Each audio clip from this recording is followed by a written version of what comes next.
Vamos à nossa aula de matemática. Abra um livro de matemática na página 62. Hoje, em matemática, nós vamos estudar problemas envolvendo a operação de divisão. Vamos lá, a professora Fernanda convidou os alunos a se dividirem em grupos e pensarem em ações para o projeto de revitalização da praça. Vejam aí a professora Fernanda juntos com os alunos, certo? Quantos alunos tem aí? Vamos contar? 1, né? 2, 3, 4, 5, 6, 7, 8, 9, 10. Crianças, dividam-se em grupos com a mesma quantidade de integrantes. Cada grupo deve ter pelo menos 3 integrantes. Olha aí, se ela fosse dividir em 3, ia ficar sobrando 1, não é isso? Ela pediu para ser dividido em 3. Pelo menos o grupo tinha que ter 3 ou mais de 3. Não poderia ter menos, certo? Vamos ver aqui a nossa primeira questão. Como você dividiria os alunos da professora Fernanda em grupos, com a mesma quantidade de criança em cada um? Separe-os na imagem acima e circulando-os, vocês vão dividir o grupo. Ó, são 10 crianças. Ela quer, no máximo, em cada grupo, 3 crianças. Não pode ter menos de 3. Só que, se dividir as 10 crianças em grupo de 3, né? Vai ficar sobrando uma criança. Então, pode-se colocar mais de 3 em grupo? Pode. Vamos ver quantos grupos você formou. Para isso, vocês vão acima e circula os grupos, certo? É onde vocês vão ver quantos grupos foram divididos a sala da professora Fernanda. Olha lá o que ela está falando. Se formarmos grupos com 3 integrantes, conseguiremos formar 3 grupos, mas sobraria uma pessoa. Foi o que a tia Eliane acabou de falar. Não é isso? Se formarmos grupos com 4 integrantes, conseguiremos formar 2 grupos, mas sobrariam 2 pessoas. Olha lá o que Otávio falou. Então, vamos formar grupos com 5 integrantes. E aí, vejam aí se realmente vai dar certo o que Otávio falou. Olha lá o que Urbano está falando. Precisamos saber quantas vezes 5 cabe no 10. Na terceira questão, para descobrir a resposta para a afirmação de Urbano, Otávio enfileirou todos os colegas em uma linha reta e contou de 5 em 5. Olha aí.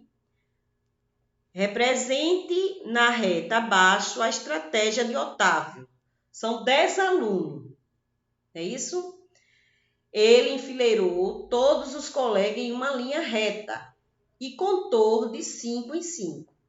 Ele contou 5 e depois contou mais 5, que deu um total de 10 alunos. Então, foram quantos grupos?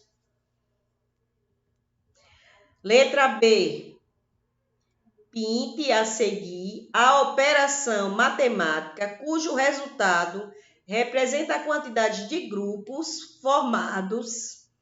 Olha aí, nós temos 2 vezes 5, 10 dividido por 5, e 5 dividido por 5. Qual foi a operação, né, que Otávio usou?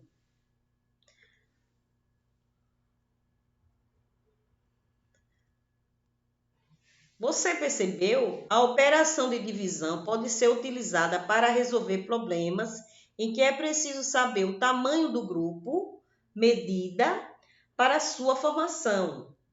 O grupo de Anita ficou responsável pelo planejamento de canteiros de flores. Ao saber disso, o tio de Anita informou que era possível fazer 6 pequenos canteiros com as 24 mudas de flores que o grupo dela recebeu como doação. Dividindo igualmente as mudas de flores nos canteiros, quantas flores eles conseguiriam plantar em cada canteiro. Existe sua estratégia a seguir. Para isso, é preciso que vocês façam a divisão. 24, né? Dividido por 6.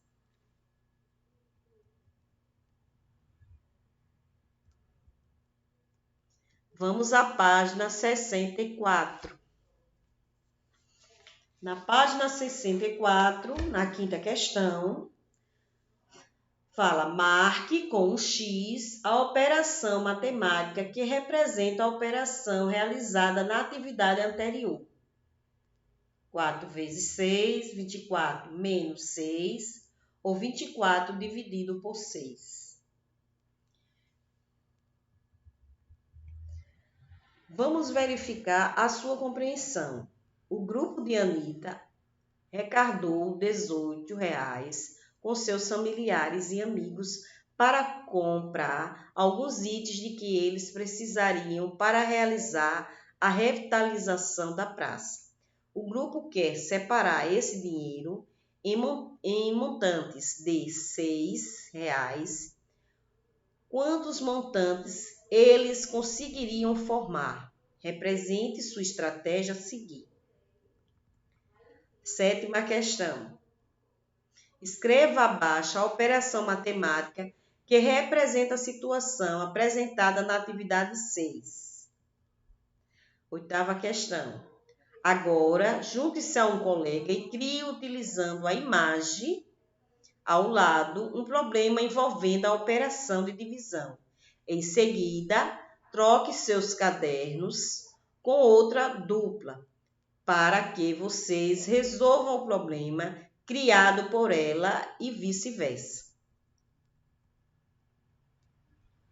Vamos à página 65. A turma da professora Fernanda estava muito animada com o mutirão para a revitalização da praça. Vejam bem.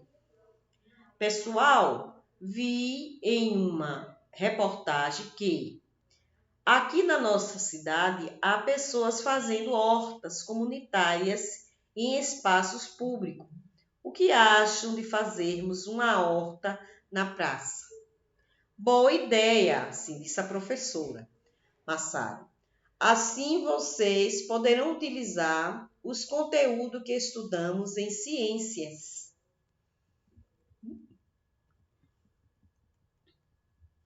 A ideia de Massaro foi excelente para as crianças testarem seus conhecimentos. Participe você também desse desafio respondendo as questões a seguir.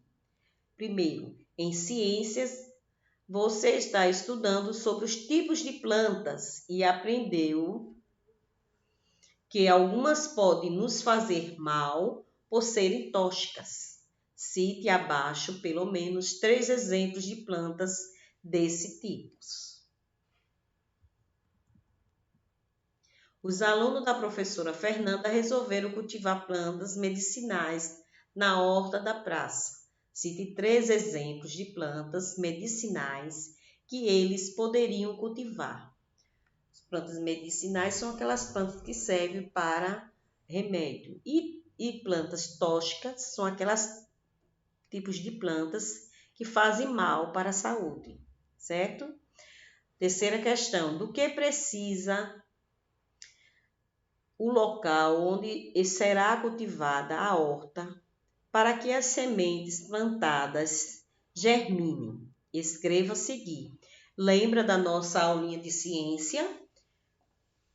Para a gente plantar algumas plantas, é preciso que a gente faça o quê? Para isso é preciso primeiro o solo ser um solo fértil, né? Aquele solo que dê resultado, que germine a planta que a gente for plantar, né? E é preciso de várias coisas. Nós estudamos isso em ciência, certo? Tia para por aqui, certo? Aguardo vocês na nossa próxima aula, que será amanhã. Beijos amados no coração de cada um de vocês.